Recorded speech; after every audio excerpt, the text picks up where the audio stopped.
ગુણોત્સવ 2.0 school quality assessment પર સવાલ શાળા સંચાલક મંડળે આ સવાલ ઉઠાવ્યા।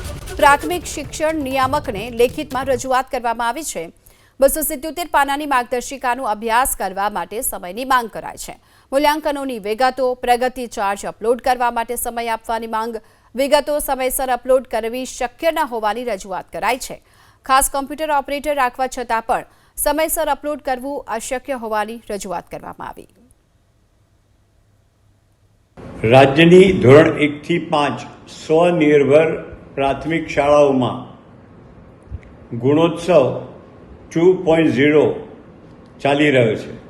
તે સંદર્ભે ધોરણ 1 થી 5માં ગણિત અને ગુજરાતી આ બે વિષયમાં વિદ્યાર્થીઓની પરીક્ષા લેવાની છે અને તે એસેસમેન્ટ કરીને ઓનલાઈન સરકારમાં વિભાગમાં મોકલવાનું છે।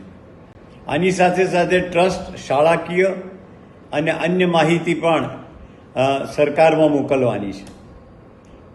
2 જ દિવસમાં આ બધું કરવાનું હોવાથી ઘણી બધી શાળાઓ મુશ્કેલી અનુભવી રહી છે અને એ સંજોગોમાં રાજ્ય શાળા સંચાલક મહામંડળે પણ નિયામક પ્રાથમિક શિક્ષણ નિયામકની કચેરી ગાંધીનગરને રજૂઆત કરી છે કે આમાં સમય લંબાઈ આપો, એક વાત, અને બીજી વાત, આ જે પરીક્ષાના દિવસોમાં અત્યારે કસોટી ચાલી રહી છે અને આ બધું કામ સાથે કરવાનું છે ત્યારે બહુ મૂંઝવણ ઊભી થઈ છે।